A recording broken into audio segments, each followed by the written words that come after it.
Boa noite, amigos da TV Rio Branco. Vocês que estavam a assistir a mais uma edição do Roda Viva, o melhor programa de entrevista e de debate da TV brasileira, na Rede Cultura, nossa parceira há quase 3 anos, estão convidados a continuar conosco, agora prestigiando o que é nosso. Estamos começando mais uma edição do programa Tribuna Livre, aqui no canal 8.1, e hoje vamos receber o Dr. Edilardo Marques, advogado com quase 30 anos de experiência. Ele, ultimamente é mais de 20 anos, tem se dedicado ao direito eleitoral, é especialista no assunto. Vamos saber dele tudo sobre as eleições, a disputa eleitoral, sobre os partidos, a legislação eleitoral, enfim. Como sempre, Narciso Mendes e Osmir Lima estão a compor a nossa bancada de debatedores e entrevistadores. Nós vamos ao intervalo comercial e voltaremos em instantes para começarmos a entrevista, começarmos o debate aqui com o doutor Edilardo Marques, e você está convidado a continuar conosco. Até já!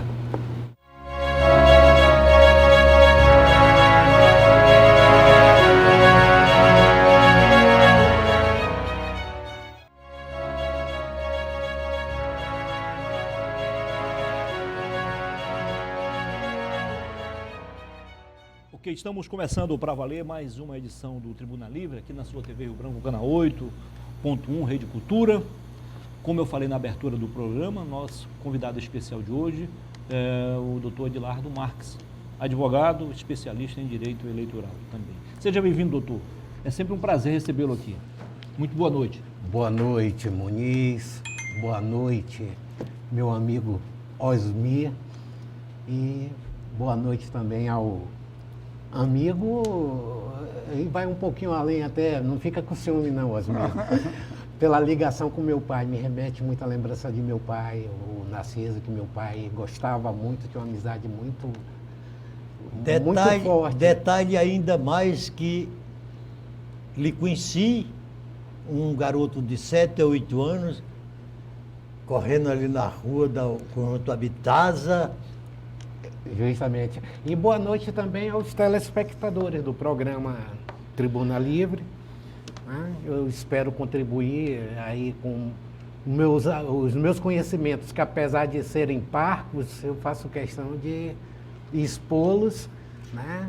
E até para quem está iniciando o direito, as pessoas que não têm a visão específica do direito eleitoral ter uma noção, e até para leigos também. Claro, com certeza. Né, que sabe que a eleição pode muito ou não pode nada também. Isso. Em termos de propaganda. Legal. Posso só fazer uma observação antes de iniciar? Você falou para não ficarei com ciúme de maneira nenhuma, até porque o Narciso é da época do seu pai. Olha o contra-ataque do Osmir. Olha o contra-ataque. Eu sou mais da sua época. Tá certo. Com muito prazer.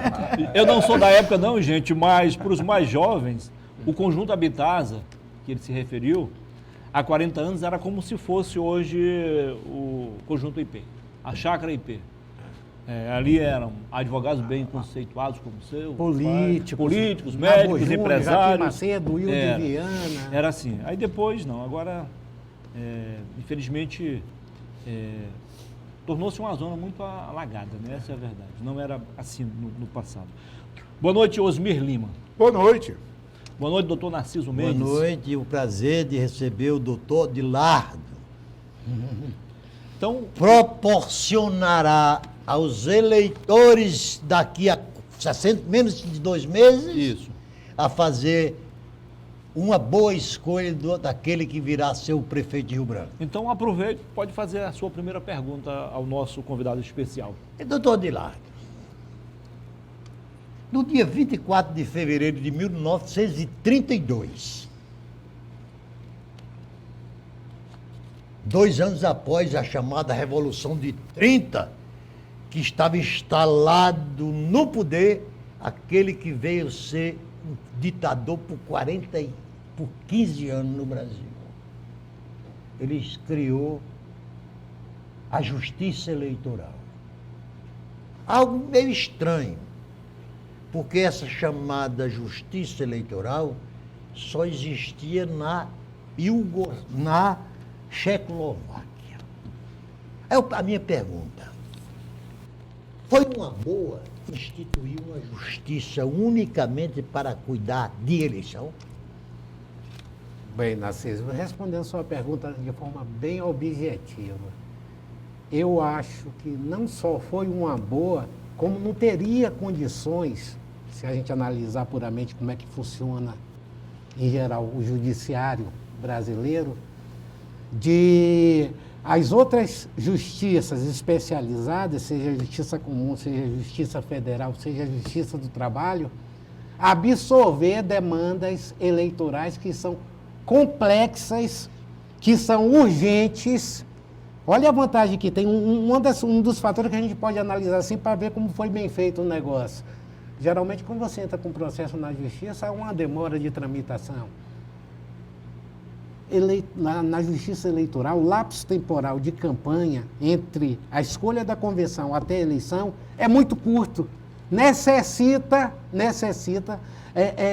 soluções e respostas urgentes, que só você destacando parte do judiciário, né, alguns juízes, para compor essa justiça especializada que é eleitoral, né, só dessa forma você consegue o intento de dar rapidez, a rapidez nas soluções que os problemas de uma campanha eleitoral enfrentam. Então eu farei uma outra pergunta. Por que só existe no Brasil hoje uma verdadeira jabuticaba? Por que durante a eleição ele não prepara os juízes naturais, para se dedicar só àquele tema de eleitoral, para se criar uma super, com ministro, com prédios em todos os recantos do Brasil, né, com gasto estupendo para a nação, quando nos outros países são os juízes que julgam causas criminais, cíveis, etc., que compõem na época da eleição essa justiça eleitoral. Bem colocado. Eu te respondo da seguinte forma, Osmir. Por que só no Brasil?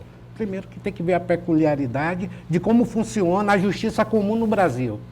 Você vê que a justiça comum nos Estados Unidos, a Suprema Corte, ela tem agilidade, ela consegue absorver totalmente as demandas que são postas para ela e dar uma resposta, e a estrutura judiciária brasileira, por diversos motivos, não estou culpando aqui os juízes, que sabe que tem um monte de juiz, mas em compensação tem um monte de demanda represada. Né? Então a peculiaridade, eu não sei se nos outros países, se tivessem uma justiça especializada, né? Vamos supor nos Estados Unidos, se tivessem uma... Porque lá na realidade não tem o nome de justiça eleitoral do formato que se tem aqui, com essa estrutura que você está falando, que você falou em estrutura física, mas comumente nas eleições tem juntas eleitorais, tem comissões que são criadas que faz esse mesmo papel. Que faz mais esse papel. Aí a gente cai no engodo e diz, não, mas aí no caso, no Brasil tem mais custo. O quê? Físico? Porque em termos de pessoal, não. Os juízes que são levados, que são galgados a compor as cortes eleitorais, eles já são juízes de fato e direito e recebem através do poder público, o exercício da magistratura. Né? Então é uma coisa que fica muito subjetiva. Por que os outros países... A mesma pergunta. As urnas eletrônicas são eficazes? Dão agilidade? Você vai me dizer que sim, outros vão dizer que não. Porque só no Brasil. Os outros países são votos impressos. Aí porque os outros países, eu acho que vem um pouquinho, como diz o Nelson Rodrigues, o complexo, fugiu o nome aqui, de vira-lata. Né? Mas, nós podemos se moldar para lá, mas o que nós fazemos aqui não é tão eficiente. Mas aí eu te pergunto, é isso que eu quero te colocar. As urnas eletrônicas, na sua opinião, é um avanço? É um avanço, mas não é só no Brasil que tem urna eletrônica. São pouquíssimos, são 8 países. Nos Estados Unidos tem urna eletrônica. Na Venezuela tem o mesmo modelo americano, só que lá tem uma diferença. Voto impresso e... Não. Você coloca na máquina, você registra os seus candidatos, coloca na máquina eletrônica, fica lá o comprovante, mas o resultado sai na hora. Agora fica o comprovante para, eventualmente, se alguém pedir uma fiscalização naquela sessão eleitoral, tem lá todos os comprovantes que ficam retidos pela justiça. Foi por isso que pegaram o Maduro. Eu vou te dar um dado, Sim. Osmi. São 8 países no mundo que utilizam Sim. esse sistema. Aí para você ver, é uma boa ideia? Excelente. Mas é porque fica difícil de eu comparar. Porque a justiça eleitoral, eu sei que, falando com propriedade aqui no Brasil, diante da estrutura que a gente tem do judiciário, né, diante da necessidade de rapidez das soluções eleitorais, eu acho que ela é viável, é importante, sabe, e eficaz. Essa é a minha opinião. Você sabe que o elemento que eu mais converso politicamente é com o Osmi Lima. Até porque ele sabe que eu sou o professor dele. Aí, ó. Agora você não pode negar, porque você disse agora há pouco que ele era daquela época. Então, Aí, apenas doutor uma Abelardo, pretensão, o que é que uma pretensão. acontece? Sabe por que é que eu confio de verdade nas urnas eletrônicas? Porque o sistema de bomba atômica dos Estados Unidos, da Rússia, são segregados eletronicamente. Todo o sistema bancário e financeiro do mundo se dá via eletrônica. Por que desconfiar das urnas eletrônicas? Agora, aqueles que não confiam, geralmente são aqueles que pensam e continuam pensando que a Terra é plana. Porque... Não, isso aí, deixa eu fazer um reparo. Faça. Está fazendo uma confusão danada aí. Ninguém é contra, como colocou o doutor de lá, ninguém é contra a urna eletrônica. Somos a favor, e hoje o tempo permite que tenhamos urna eletrônica. Temos que usar a tecnologia. O que o pessoal questiona, alguns questionam, é que deveria ser, digamos, ao modelo americano. Ela é eletrônica, mas ao mesmo tempo fica o comprovante lá para numa eventualidade de desconfiança, até para acabar com essa desconfiança que há com relação à urna eletrônica, que eu não tenho a menor desconfiança. Eu, pessoalmente, doutor Dilar, eu confio plenamente na urna eletrônica. Mas como tem gente que desconfia, põe um sistema auditável.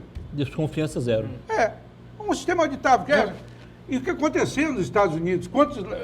Quantas sessões foram, ou estados foram abertos, porque o Trump, naquela eleição, andou questionando, eles foram lá conferir, não, está tudo certo. Exatamente. Entendeu? Só isso. Só Mas aí, Osmi, fui eu que puxei, que trouxe como exemplo, talvez não tenha sido o melhor exemplo até, e criou esse debate, que é importante também. Mas a grande questão é o que você me colocou. Por que que a justiça eleitoral, ela foi criada no Brasil e com essa estrutura de uma justiça especializada e, ao contrário dos países que formam a junta, essas juntas, elas são perenes, elas são momentâneas, né? E no Brasil essa estrutura continua. Aí quando eu digo que ela é eficaz, aí você vê, bora ver aqui, ao contrário da maior parte dos países, como eu te disse, o judiciário ele tem um formato e, por incrível que pareça, na época das eleições, não é submetido nada a nenhum juiz de carreira. São juízes que são nomeados para essas juntas. O Brasil, eu acho que ela é importante, até se você analisar pelo aspecto cultural. Se você pegar cidadãos, porque você vê que nós temos um negócio de uma paixão pela política partidária, que é você pensar cidadãos, né, isentos, que não tivesse comprometimento com nenhum cunho ideológico, né? Então, é muito complicado, você pegando culturalmente mesmo, pela formação do povo brasileiro. Você pega assim, eu não vou dizer que o brasileiro é corrupto na essência, eu acho que não é isso. Mas do jeitinho brasileiro, você sabe que isso aí é histórico também. Quando você pega membros da magistratura que devem, e eu acredito que sejam honestos e isentos para julgar essas demandas de paixões e interesses, eu acho que você dá muito mais legitimidade para um eventual resultado. tá? Porque no processo eleitoral você vai muito na questão da escolha pelo eleitor, né, que é do sistema democrático, de um representante, né? Utiliza-se muito aquela questão, a premissa do César, né? Que não basta ser transparente e legítimo, tem que parecer transparente e legítimo. Você vê que com toda essa estrutura ainda é questionável. A gente, não, fui roubado, é porque o juiz e tal favoreceu não sei o quê. Ó, essa decisão do TSE já estava cantada, você vê que tem esse tipo de questionamento.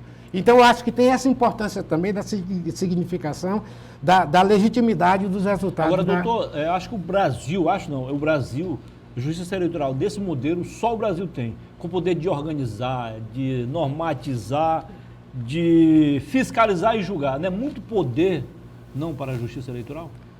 Eu acho que é muito poder. Esse modelo só acontece no Brasil. Eu acho que é no muito mundo. poder e já viu que essa estrutura dá conta. É claro que tem algumas carências, tem algumas questões que não são tão organizadas, mas você vê, a justiça eleitoral se incube desde a parte de transporte, de eleitor, né, de fiscalização, fiscalização de propaganda, toda a logística da questão do sufrágio, do dia do sufrágio mesmo, da contagem. Eu acho que agora vamos imaginar, né, a gente pensa assim, essa estrutura que está aí está dando conta disso. E poder se para você montar posse, uma outra estrutura, poderia ser uma estrutura menor do que essa para dar conta? Se você vê que ainda tem questionamentos sobre, não, isso aqui não está muito correto. É muito complicado a gente, é difícil a gente fazer essa análise. Eu dizer, olha, eu só te digo assim que, da forma que está, pode não ser a perfeita, mas, na minha concepção, pior seria se não tivesse. Eu faria só uma observação.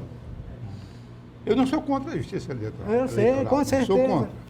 Eu gostaria que as demais áreas da justiça funcionassem com a rapidez com que funciona. É isso que eu estou te dizendo. Oh, você deu uma resposta muito melhor do que a minha. Ô, doutor de lá. O senhor faz a pergunta no próximo bloco, tá bom? Tá. Nós vamos ao intervalo comercial e voltaremos em instantes. E você, claro, está convidado a continuar conosco. Até já.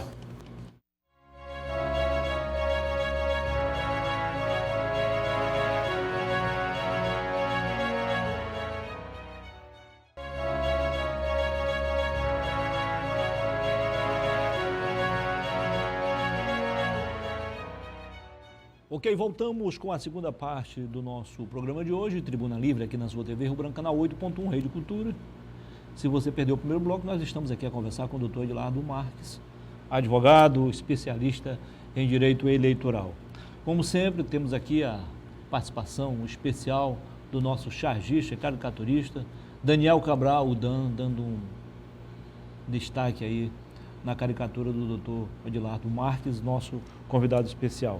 Registramos também aqui a presença do ex-prefeito, ex-deputado federal, ex-deputado estadual, ex-secretário Maurício Sérgio, nosso amigo pessoal, um exemplo de simplicidade e humanidade. Seja bem-vindo, Maurício, boa noite. O Maurício que faz parte da equipe dos Cabeças Brancas. Né? Do MDB. Do MDB. Senta na mesa azul. Dizendo que não. Olha, ele já saiu. Seja bem-vindo, Osmir. Doutor Narciso, fica à vontade. Doutor Odilar,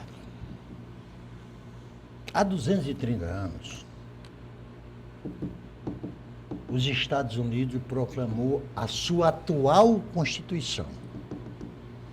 Ela consta de apenas 7 artigos e 23 emendas.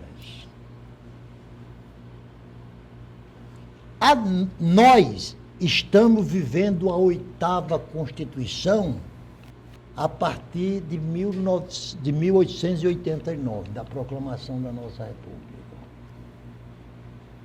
E a nossa atual Constituição, entre artigo, inciso, alíneas e parágrafos, consta de mais de 1000 dispositivos.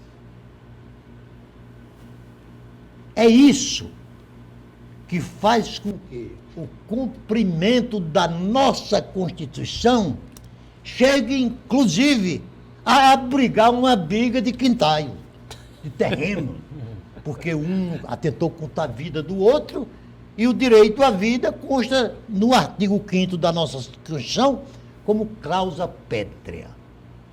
Nosso país, eu acabei de tomar conhecimento, é constituído de mais de 190 mil leis. Mais de 190 mil leis. Nós não somos abusivamente legislados. Eu concordo com você. A Constituição americana, ela se apega muito a princípios. A princípios. A nossa Somente. Constituição, você colocou aqui, ó, mais de 1000 dispositivos. Essa última Constituição, né? Com as emendas que já vieram. Se você pegar as emendas, eu te dou certeza, só as emendas que tiveram nessa última Constituição, que não é tão antiga, né? Em termos legislativos, é até recente, você fatalmente teria umas 500 constituições americanas, em número quantitativo de dispositivos. Não tenho dúvida nenhuma, para você ter uma ideia. E esse problema também é um problema muito cultural. É muito cultural. Eu concordo com você que tem um excesso legislativo, né? Você colocou, eu tinha conhecimento que eram 200 e tantas mil. Pode ser que, né, eu não tenha essa informação com precisão. Leis vigentes. 190 né? mil. Existem leis para reafirmar leis. Existem leis que contrapõem a outra lei. Então tem um excesso de regulamentação, que eu te digo assim, é muito milindre. E por que eu digo que é muito milindre? Porque a Constituição deveria seguir, se não totalmente, deveria seguir a estrutura e o objetivo final que se busca em qualquer tipo de Constituição, que é estabelecer princípios e a regulamentação vem por leis. Só que a nossa própria Constituição, ela já entra em detalhes. Detalhe, você vê aqui, você participou da Constituinte, não? Osmir também. O Osmir também. Vocês viram o seguinte, que a gente entra em detalhes, Osmir, então estou falando com 2 constitucionalistas aqui, originários até. Aí você vê o seguinte, Osmir, tem determinados temas que a própria Constituição precisa de norma regulamentar, ela já faz menção para a criação de mais leis E previu a revisão 5 anos depois. Pois Ainda é. mais essa, né? Aí eu não vou dizer que deveria ser ou não deveria ser. A análise que eu faço é que o nosso sistema legislativo, ele produz coisas que talvez, se fosse equacionada, não seria necessário, e na nossa Constituição está embutida questões normativas que não caberiam em Constituição nenhuma, né? Doutor Aguilar, eu já discuti isso inúmeras vezes aqui com o Narciso nesse programa. Não há como comparar a Constituição americana com a nossa. Você mesmo já colocou. A Constituição americana são princípios. Lá porque existe a verdadeira federação. E aqui não existe. E aqui não existe. Quem tem Constituição com detalhes são os estados americanos. Americanos, é. Tem estado que tem a pena de morte, outro não tem. Tem estado que permite o aborto, outro não permite. Tem autonomia federativa Tem em autonomia determinados federativa. temas. É. A nossa Constituição, ela foi grande por um motivo que o doutor Ulisses dizia com muita precisão. Muita coisa da Constituição já estava em lei. Absorveu, né? Absorveu. Por quê? Ele dizia que o povo brasileiro não sabia dos seus direitos e deveres. Desconhecia.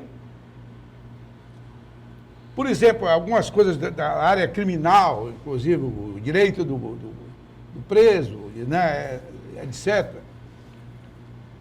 Ele diz, vamos colocar na Constituição e eu vou entregar para cada brasileiro uma Constituição.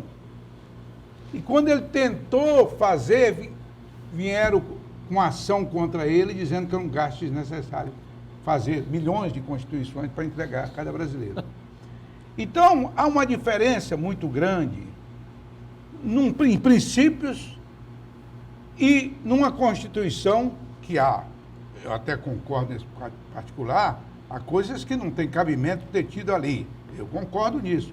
Por exemplo, vou dar um exemplo. Taxar juros em Constituição é um absurdo. É um absurdo. Como tem outras coisas lá que foram colocadas, por exemplo, na área econômica, que não deveria, mas ela foi humilde em reconhecer aquilo que disse o Muniz: daqui a 5 anos me reformem. Daqui a 5 anos E a me reforma reformem. não veio, né? Sim, aí o Congresso, que veio posteriormente à Constituição de 88, é um Congresso que teve mais preocupação em criar a emenda de bancada, que teve preocupação em criar o fundo eleitoral, né? Que eu sinceramente acho isso um verdadeiro absurdo, que não é papel de Congresso. Osmi, bate exatamente, para você ver, que a gente está falando assim, passando de forma genérica, mas bate exatamente com o que você está falando. E eu me convenci, até aprendi aqui uma questão, e pela logística aqui eu assimilei a intenção, o porquê que tem esse tanto de dispositivos que, na minha opinião, era desnecessário. Vai no que o Narciso falou, 190 e poucos mil leis. Ulisses Guimarães, na sua sabedoria, como você falou, tem a percepção, poxa, todas essas leis aqui, o povo não sabe nem se tem lei para isso tudo. Então, é uma forma de ressaltar. E vem pela questão cultural que eu estou te falando, o nível cultural do povo brasileiro, na sua grande maioria, não dá essa condição de percepção de normas legais que existem. Até porque até quem trabalha operador de direito não conhece todas as leis, Osmir. A gente se depara com questões, Narciso, que a gente está por uma linha assim, defende uma tese jurídica e tal. Aí quando a gente começa a fazer pesquisa, aparece uma decisão citando uma lei que a gente nem sabia que existia, que derruba a nossa tese. Nem opera, estou te dizendo. É uma coisa assim absurda essa quantidade de leis que tem, e continuam produzindo mais. Então, na realidade, você está me dizendo que é uma coisa que eu acho que é crível, sim, que a inserção de muitos dispositivos tenha sido por uma intenção nobre, de situações específicas que acha que mexe com direitos humanos, essas coisas, ressaltar e detalhar na Constituição, porque já se tem uma lei que falava sobre Já isso. tinha antes, A intenção é nobre, mas aí meu ponto de vista continua o mesmo, que tem muitos dispositivos, eu não acho que só os princípios, como é a americana, seria o essencial, mas eu acho que discorreu muito, como você falou, da questão do sistema bancário e todas as outras questões. Doutor Odilar, a lei 9.504, de 30 de setembro de 1997, é aquela que baseia as suas ações como advogado, seja para defender, seja para acusar. Mas, antes disso, o que me chama a atenção é uma frase que fora dita por Winston Churchill.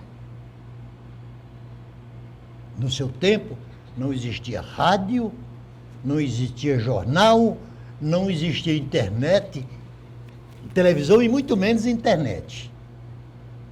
E ele produziu a seguinte expressão: enquanto uma mentira dá 3 voltas no quarteirão, o mentiroso sequer teve tempo de calçar os seus sapatos. Eu pergunto, e a hora que a mentira corria de boca em boca. Com a internet, antes de falar, ou falando da lei 9.504, como a internet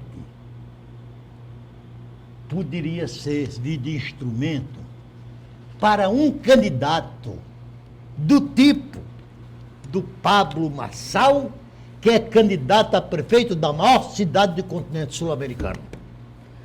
Bom, Narciso, nessa questão aí eu vou me permitir alongar um pouquinho, né? Porque são questões que a gente tem que ver. O que é que um dos princípios basilares do direito eleitoral e de qualquer eleição? Isonomia entre os candidatos. Por isso tem a preocupação de divisão de tempo de propaganda. E tudo. Há tempos atrás, o que é que você tinha como propaganda? Né? Panfletagem, televisão, rádio, né? E tudo isso tinha um certo controle pela justiça especializada eleitoral. Dava para você se controlar, né? Até porque os programas eleitorais que se tinha, eles têm mecanismos de ações próprias, de direito de resposta e representação propaganda irregular, que são muito rápidos. É 24 horas você tem uma resposta para repor a verdade. Então, quando se solta uma mentira, inclusive aqui o Mauri já foi vítima disso em eleições passadas, um abraço, né? Você vê que você não conseguia, porque depois que você esfarela alguma coisa, um papel e joga no ventilador, não dá para você juntar um caco, por mais, é por isso que você falou das voltas, não dá para você repor a verdade e restaurar a honra no mesmo momento. E no período eleitoral, que é muito curto, uma difamação, uma injúria, uma calúnia que é sacada, que hoje chama-se muito de fake news, né, por conta da internet, né, essa mentira, ela poderia ser amenizada e atenuada. Hoje, com o advento das redes sociais, não. É muito difícil. Você vê que o eleitoral, que a justiça eleitoral vem perseguindo, botando normas para Instagram, Facebook, e não consegue parar. Por quê? Tem impulsionamento, tem compartilhamento, não dá para você juntar todos os cacos. Aí vem aquela questão, você vê que na eleição passada, o Alexandre de Moraes, o ministro Alexandre de Moraes, por muitas vezes, tomou medidas questionáveis sob o ponto de vista processual, de direito mesmo. E constitucional. E constitucional, para garantir a isonomia e a lisura. Os fins justificam os meios? Eu não sei. Né? Mas que era necessário naquele momento, porque na minha opinião, estava em jogo a democracia, eu acho que, se foi a medida exata, eu não sei te responder também. Agora, para responder objetivamente o que você falou sobre essas questões, é muito complicado hoje você atenuar danos causados por publicações em redes sociais. E pela legislação que tem, inclusive a resolução recente do TSE, para regular isso, por mais boa vontade que tem, eu não acredito que vá conseguir tolher totalmente ou a metade das agressões e das imputações levianas que vão surgir em rede social. Aí acontece pessoas que têm esse manejo de traquejo, porque na rede social você participa de... O que é que o Pablo Marçal está fazendo? Participa de um debate, faz um retalho dos momentos bons dele. Ele é um youtuber, um influenciador de renome, ganha milhões e milhões, tem milhões de seguidores, simplesmente esses milhões de seguidores replicam isso 3, 4, 5, 10 mil vezes. Aí você dizer, voltando para o princípio principal do direito eleitoral, a isonomia está sendo respeitada? Qual outro candidato que vai ter esse tempo, vai conseguir chegar? Mas eu coloco outra coisa, você fala da isonomia ou da igualdade de condições. Você acha justo que um parlamentar, hoje, ele receba 60 milhões por ano para aplicar nos seus municípios, nos seus estados? Ora, quem tem uma verba dessa, ele já entra com vantagem na próxima eleição. Ele já comprou meia dúzia de prefeitos. Ou isso. Eu não queria usar essa expressão. Aí tem mais. Cria um fundo eleitoral de bilhões de impostos, que são impostos pagos por nós. Temos que acabar com essa mania de dinheiro do governo. O governo não tem dinheiro nenhum. Somos nós é que pagamos com nossos impostos. Cria bilhões para ser distribuído por partido.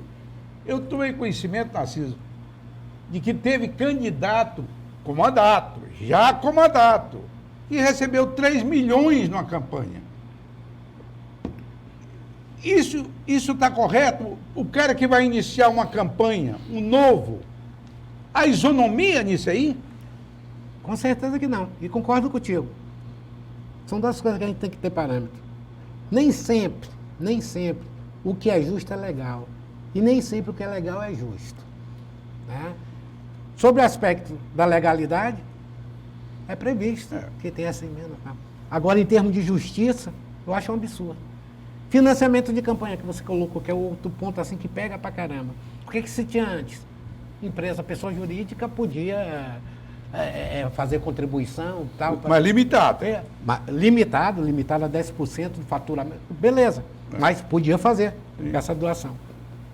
Aí teve escândalos da Petrobras, Mensalão, aqueles negócios todos aí. Não. Vamos acabar com o financiamento privado, né, de pessoa jurídica, que pessoa física, a contribuição é muito pequena.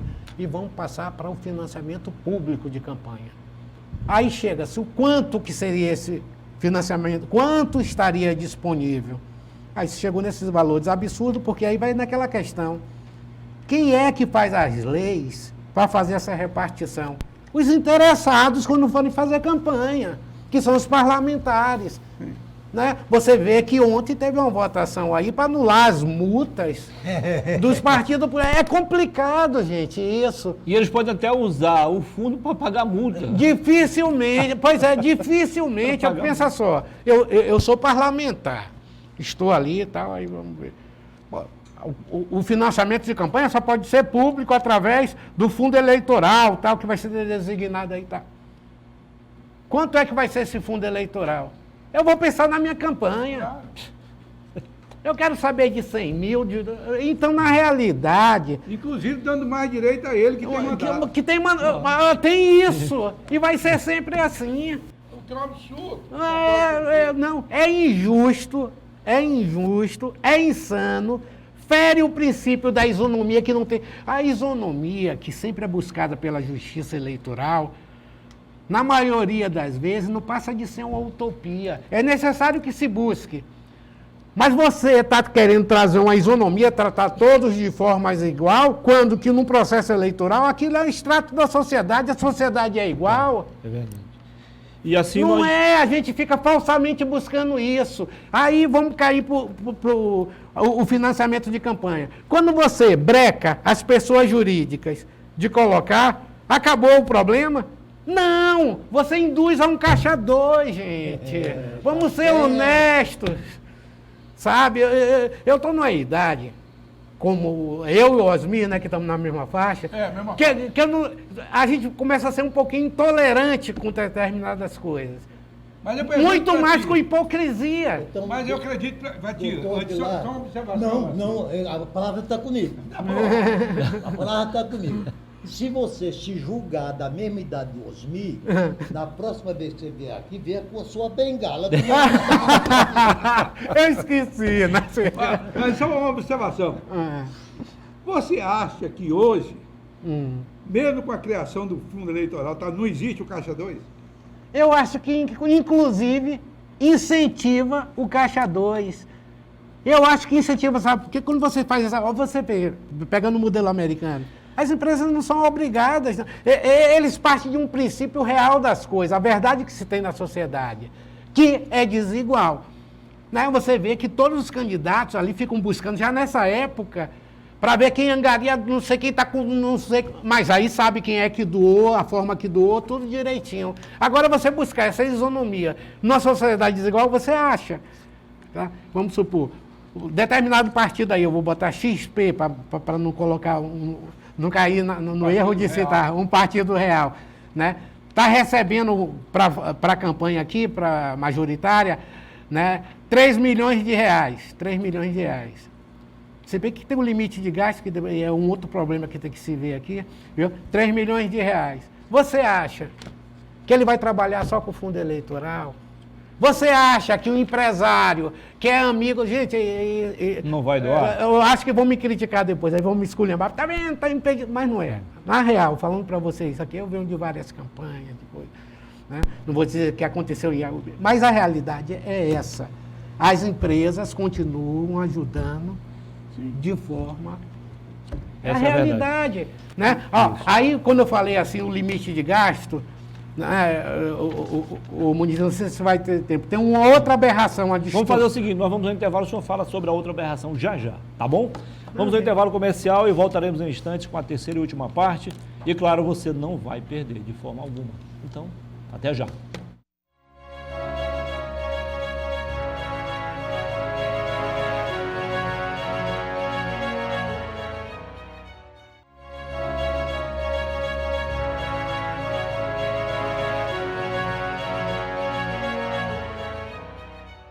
Ok, estamos de volta com a terceira e última parte do Tribuna Livre desta segunda-feira, recebendo hoje o doutor Edilardo Marques, advogado especialista em direito eleitoral.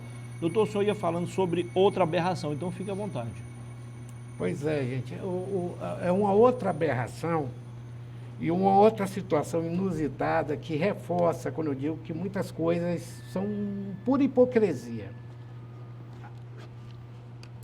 Vocês são conhecedores que, além do instrumento de tentar tirar a pessoa jurídica, isso tudo em busca da isonomia, foi criado um limite de gasto pelo TSE para as eleições, tanto municipais quanto as gerais também, para presidente, a presidência nacional, é tantos milhões. Para governador de São Paulo, os candidatos só podem gastar até esse limite de tantos milhões.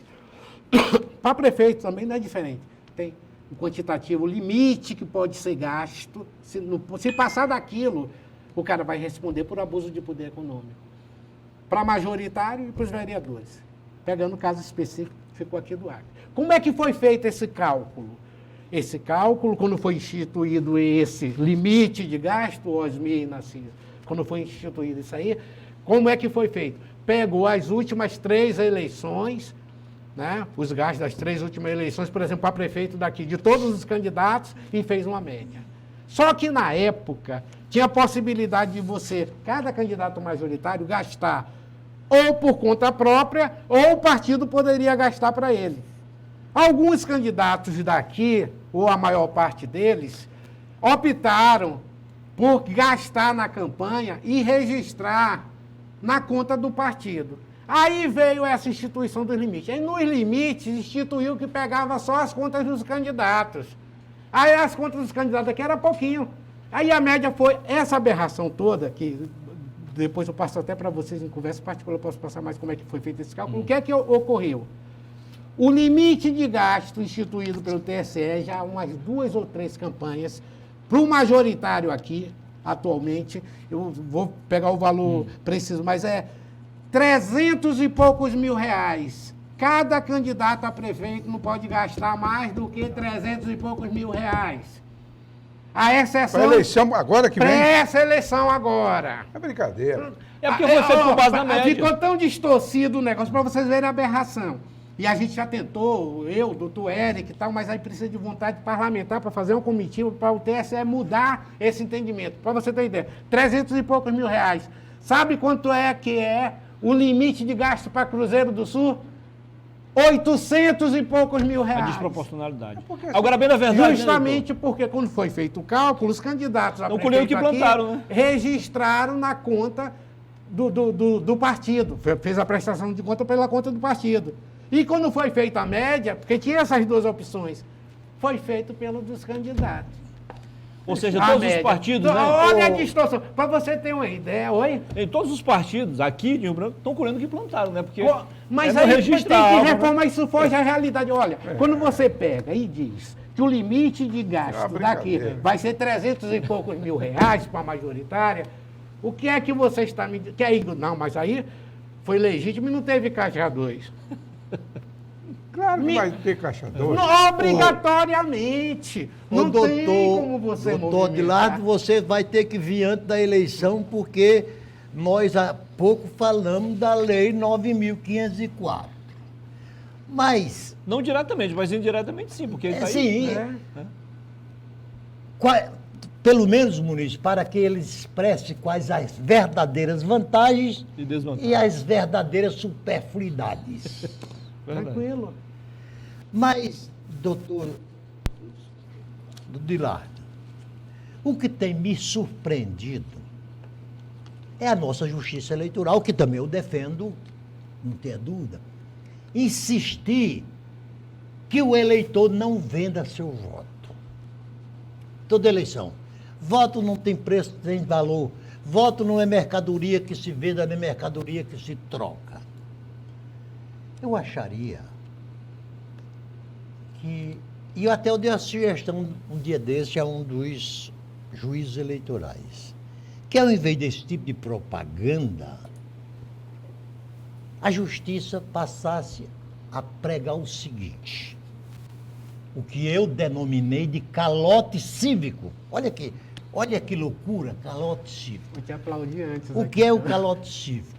É a justiça eleitoral dizer, quando um candidato insistir em comprar seu voto, receba o dinheiro e não vote nele.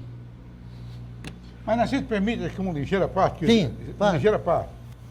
Isso na prática já acontece. Já acontece. O candidato que pensa que compra alguém, esse cara vende para 10, 12 candidatos que apareçam na porta da casa dele. Vendeu para um, vendeu para o outro. Vendeu para o outro. Ele foi todo apenas mundo chega mais um lá, comprador, né? E ele vota depois em que ele bem quer. O Narciso disse que estava aplaudindo, porque teu pensamento é o mesmo meu.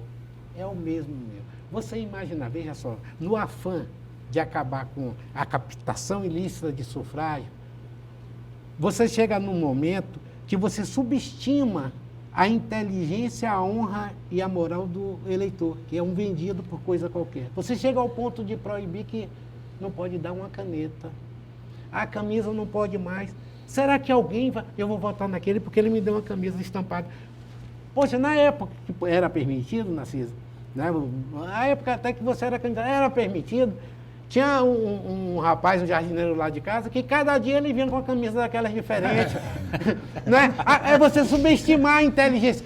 É muito mais produtivo você, na maior parte das situações, ir por esse viés. Agora, quando se tem alguém retendo documento para checagem, para violar o certo controle, e repassando quantias com grandes esquemas, esses aí deveriam ser investigados. Agora, E punidos. E punidos. Tu está entendendo? Essa conscientização que você está falando, para mim, é essencial para que se reverta esse quadro e que pare com essa imagem de dizer que todo eleitor é um vendido por coisa banal. O que você tem que se preocupar é em não possibilitar a violação do seu voto, ou o controle do seu voto. Meu contemporâneo. Reteve documento, pau. Meu Né? Que é uma forma de controle. Sim. Meu contemporâneo, doutor Edilar. Meu contemporâneo. Somos? Não. No início do programa nós nos entendemos que o Narciso era de uma época e nós somos de outra diferente. E outra, né? Foi combinado. Então é o seguinte, em toda eleição há mudança de normas, resoluções, que eu e você somos críticos há muitos anos dessas mudanças eleitorais constantes, né?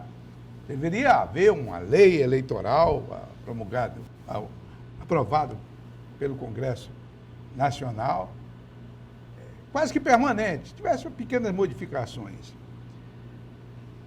Em virtude disso, eu pergunto o seguinte, para essa eleição agora, municipal, o que é que mudou na lei eleitoral? Para o público ter conhecimento de mudanças. O que mudou, as coisas. Primeiro, nós estamos vivendo a primeira eleição municipal, onde que, na realidade, foram concebidas, porque na outra estadual já tinha federações. Né? Salvo engano, foi em 2017, vamos para a segunda agora, né? Não, municipal eu acho que é a primeira. É a primeira, municipal. A primeira que não pode ter coligação proporcional dos partidos. Não pode ter coligação. É um avanço. Um avanço. Um avanço. Porque, na realidade, as federações elas foram criadas, uma das intenções é diminuir o número de partidos e desses partidos era sobreviver em virtude da cláusula de barreira, né, que foi instituída para muitos deles não morrerem. E com federação eles conseguem sobreviver. Né? Em termos de legislação, o que mudou muito foi uma tentativa de controle excessivo das redes sociais. Não sei se isso vai colher frutos ou não. Em termos de propaganda eleitoral gratuita na televisão, né? Já tinha passado daqueles 45, 50 dias para os 30 dias, continuou nos 30 dias, só que tem uma modificação, foi até o Márcio que trouxe, né? Eu vou confiar, viu? Se me cobrarem isso depois, né? Que eu não participei da reunião, não participei nessa reunião do TSE, não fiquei atento a isso, que os candidatos majoritários no programa eleitoral gratuito são os únicos que vão ter direito do programa eleitoral em bloco, sendo que o restante vai ser designado às inserções Os e candidatos a vereador aos, não têm os direito. proporcionais não teria direito. Né? O senhor acha mais justo assim? Oi? O senhor acha mais justo, mais É democrático? questionável, questionável. Eu até achava que era mais justo, mas eu coloquei aqui uma das razões que eu imaginei que fosse antes da gente começar o programa, e os argumentos do Osmi me fazem refletir muito se é ou não mais justo. Entendi. Né? Então essa questão, sabe, Osmi, eu ouço demais. É por isso que eu gosto das perguntas do Narciso. Cada pergunta do Narciso, eu aprendo 1000 coisas, não pensa que é só a formulação da pergunta. Então, lá vai a última, que talvez seja o último espaço que eu tenho aqui no programa. Existia um sujeito aqui no Acre que foi um dos meus primeiros amigos, o Lula da Dimel, de saudosíssima memória. Lula veio para o Acre, mas a origem dele era a cidade de Limoeiro, no sertão de Pernambuco. Isso fala-se muito no voto de Cabresto, no voto dos coronéis do Nordeste, o que era verdade. Aí ainda existia vivo o coronel Chico Heráclito, 90 e poucos anos, já bem possuído, a bengala dele, bem mais bonita do que essa bengala aqui do Oceano. Não é coronel, não sou militar. Aí eu digo, Lula, é possível eu tirar uma fotografia? Não se tirava fotografia com isso. Isso nem pensa. Ele disse, eu sou muito amigo do neto dele. Eu digo, então me leva lá, levei. Cheguei lá, o coronel sentado numa cadeira, já velhinho. Eu digo, coronel, me conta uma das suas mais engraçadas histórias. Ele disse, olha, quando eu era cabo eleitoral dos deputados e do governador, nas 4 entradas e saídas da cidade, eu botava um grupo para policiar as entradas. Quando o caminhão vinha trazendo bandeiras do meu partido, eu digo, pode entrar.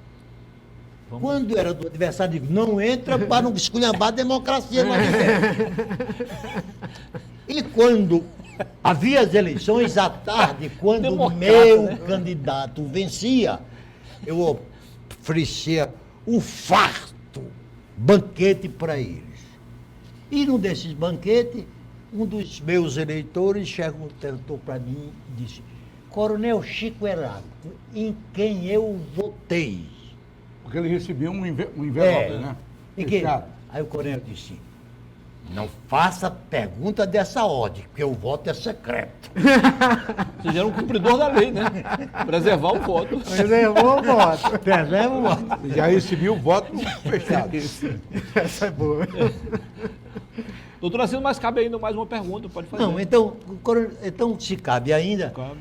debulhe um pouquinho da importância da Lei 9.504, porque, afinal de contas, ela vai ser o guia legal da eleição que acontecerá daqui a menos de 2 meses. As especificidades da Lei 9.504, ela leva a instrumentos, né, judiciais capazes de, em cada etapa da eleição, do processo eleitoral em si, trazer, além da busca da legalidade, a eficácia da legalidade das outras normas eleitorais, o equilíbrio do pleito, evitando-se, inclusive, o abuso do poder econômico e poder político. É por isso que eu falei, em princípios, isonômico. Então, ela vai ser o mapa que vai nortear, inclusive, a 9.504, ela vai nortear, inclusive, as propagandas em todas as suas formas e espécies. Ela vai nortear a propaganda eleitoral nas ruas, vai nortear as propagandas no rádio e na televisão, vai nortear as propagandas na internet, como também as antipropagandas, né? Porque a propaganda ela tem os seus 2 viés, o positivo e o negativo. Né? Às vezes, ainda mais numa eleição como essa, que me parece que vai ser muito polarizada, né? Eu acho que a instrumentalização do viés negativo vai ser, porque você fazendo negativamente, aquela pessoa deixa de votar em você. Né? Eu tenho falado em algumas coisas, o Narciso, em alguns momentos, antes do período eleitoral e antes de eu estar trabalhando efetivamente com algum candidato, que a eleição, quando ela se torna polarizada, você é mestre nisso aí e faz essa análise bem melhor do que eu. A busca de voto, ela deixa de ser assim, como é que eu digo assim, você tem que dar uma importância para uma busca, por menor que ela seja, porque é duplicado. Um voto vale 2. Então, situações quando a eleição é pulverizada, que não, esse evento eu não participo porque tem pouca gente. Quando ela é polarizada, você se sente obrigada a ir participar e ser mais efetivo na sua propaganda em busca de qualquer voto, que cada voto vale 2. Você está tirando de lá e está botando para cá. Né? Aí eu tenho colocado isso, e isso me parece, é a análise que eu faço assim, que essa eleição também, em termos de irregularidades ou tentativa de irregularidades, ela deve ser muito tensa, justamente pela natureza. Você não acha que houve um fato positivo para essas eleições, que é a diminuição do tempo de campanha? No passado, a campanha era muito longa. Sim, agora após a convenção, você tinha o que? Bem 3 meses de campanha. É aquele efeito País das Maravilhas, de Alice. Essa questão aí foi até bom colocar, e eu acho que é importante explicar isso, viu, Muniz? Você diminuiu o período de propaganda, né? Você reduziu o tempo também, que começa o período eleitoral, encurtou o espaço de tempo, lapso de tempo entre as convenções e coisas. De outra forma, o que é que você fez? Você começou a conceber legalmente a figura da pré-candidatura que não tinha antes. E o pré-candidato pode falar, pode dar entrevista, só não pode pedir voto explicitamente. Então, na realidade, quando você me diz diminuiu o tempo de propaganda, diminuiu entre aspas. Eu acho que ampliou um pouquinho, porque o pré-candidato existe desde... Aí você está levando um debate eleitoral, o que não deixa de ser uma campanha, gente. Não, é o debate. Não. No período de pré-candidatura, se faz reuniões políticas, se mostra planos. Isso desde janeiro, dezembro do ano passado, e para você ver. Então, na realidade, o que se diminuiu foi essa propaganda festiva, com cores, com bandeiras, indo para a televisão, mas você levava até a mensagem da sua candidatura, ou pré-candidatura, na televisão também, que você pode participar de programa de debate. É por isso que eu digo que é mais uma questão. Resolveu, diminuiu mesmo. Não sei, eu acho que ampliou quando você concebe a legislação, que antes não tinha essa figura do pré-candidato. Tinha um período eleitoral que você poderia se manifestar, agora não, é desde sempre. Estamos chegando agora ao final do programa. Doutor Narciso, suas considerações finais. Não, eu vou insistir no meu agradecimento. Eu acho que os telespectadores deste programa devem atentarem para os seus aconselhamentos, até porque nós só vamos melhorar politicamente quando o mercado eleitoral estiver quebrado, não é em baixa não, estiver falido. E que cada eleitor vote no candidato que lhe parecer o melhor. E se não tiver o melhor, naquele que lhe pareça o menos pior. Osmir Lima. Não, eu voto, vocês disseram aqui que seria um conselho do Tribunal Eleitoral. Se for um conselho interessante, se tem algum candidato canalha que queira comprar o seu voto, aceite. Se chegar o outro, aceite. Se chegar o quarto, aceite. Terceiro, quinto, vá aceitando de todo mundo.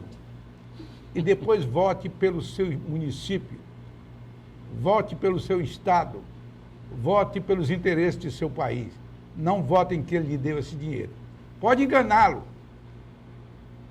É uma lição que fica para ele. E muito obrigado, meu contemporâneo Não vou esquecer. Doutor, antes das suas De considerações lado, finais, só um minutinho. Eu vou pagar muito obrigado. caro por essa comparação que o doutor Dilardo fez, viu? Foi um prazer revê-lo, enorme, né? E espero que a gente vai discutir mais questões eleitorais fora daqui. Legal. Antes das suas considerações finais, o senhor indiretamente tocou num assunto ali, quando o senhor falou que um voto vale dois, o senhor estava se referindo a um evento, a um fenômeno chamado polarização, que divide a opinião.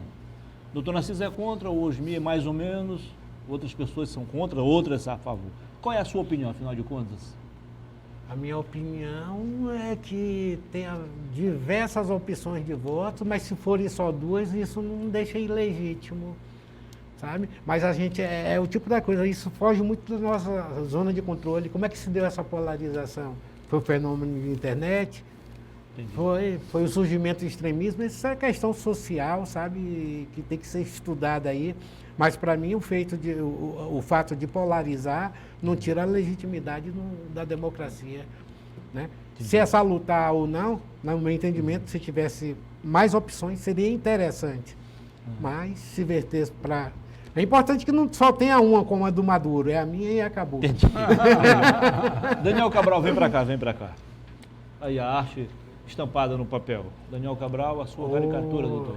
Obrigado, meu amigo. Isso é um gentleman e um gênio. Obrigado. Só para explicar, quando o doutor Narciso se posiciona com a polarização é devido ao extremismo, né, doutor? É. Que vem com ele, consigo, né? Não. É isso. Eu entendi o doutor. Olha, nos Estados Unidos, que quer queira ou quer não queira, e eu não sou amante dos Estados Unidos, não, nem capacho. Mas nos Estados Unidos existe uma polarização partidária, Diferente daqui do Brasil. Diferente. que é diferente da polarização pessoal. Tanto é assim que a polarização Joe Biden, Donald Trump, com a renúncia de Joe Biden, apareceu quem para compor, em nome do Partido Democrata? Uma mulher negra, filha de pais e mães imigrantes. Legal. Mas Muito bem. a Kamala Harris, que já é potencial vencedora, não estou dizendo que vai ganhar, mas ela é o exemplo de um produto humano que veio da polarização política. Porque se ela fosse candidata por qualquer outro partido, que é preciso que se diga que nos Estados Unidos existe dezenas de partidos políticos, É. mas as cláusulas de barreira de Laosme não permitem que exista nenhum prefeito, nenhum governador e nenhum presidente que não seja desses dois partidos. Legal. Doutor Odilardo Marques, foi um prazer conversar com o senhor, querendo acrescentar algo, assim como o Osmi Narciso também afirmo que o senhor engrandeceu ainda mais e deu uma luz a mais no nosso programa também. Muito obrigado por ter vindo até aqui. Eu agradeço, como eu falei, não é jogando confetes, nem rasgando seda. Todas as conversas que eu tenho, ou aqui, ou informalmente, tanto com o Osmi como o Narciso, é um aprendizado. É um aprendizado pelo intelecto, pela qualificação, pela experiência de vida, né? E a gente sempre aprende nessas conversas. E o saber e o conhecer é uma coisa que eu busco sempre. Agradeço também aos telespectadores a paciência de ouvir tudo isso, né? Não é querendo a gente, pela experiência que a gente tem, ser o senhor da verdade, mas são temas intrigantes, Claro. que têm que ser debatidos. Assino embaixo do que o Narciso propôs e que o Osmi ratificou, de mudar essa tentativa de captação, ou de deixar o voto mais livre e não deixar o voto ser captado ilicitamente, que seria justamente uma forma de educar o eleitor, dizer, olha, esse cara está te dando isso, pegue, mas não vote porque ele acha que você vale isso. Isso. Né? Você vale muito mais do que isso. Né? Você ir na perspectiva de querer punir ou afunilar, como eu disse, questões de caneta e tudo isso, você dá a possibilidade, inclusive, de ter armações, de eu infiltrar alguém na outra campanha, legitimar essa pessoa lá como coordenador, pagar uma quantia para essa pessoa, para ele pagar um vintém para alguém, porque a captação de sufrágio basta 1, 2, Sim. caracteriza. Aí eu tirar uma candidatura legítima, ou alguém que foi eleito por conta de uma armação. Enquanto que se você conscientizar, eu tenho certeza que seria Claro. muito mais produtivo. Legal. E agradecer a paciência de vocês aí. Estou aberto aqui sempre que precisar para conversar, para tomar cafezinho aí, Narciso. Pode convidar. O Osmir vai trazer os salgadinhos e você também traz os docinhos aí. Muito obrigado, doutor. Sucesso. Parabéns aí pelo trabalho. E você não precisa mudar de canal. Daqui a pouquinho eu volto com mais uma edição do Tribunal Livre do Boa Noite Rio Branco, aqui também no canal 8.1. Queremos agradecê-lo pela audiência, pela preferência, pela paciência. E voltaremos na próxima segunda-feira, se Deus quiser, com mais um bom programa para você, aqui no Tribuna Livre, na sua TV Rio Branco. Boa noite a todos e que Deus, nos conceda uma semana de paz. Valeu.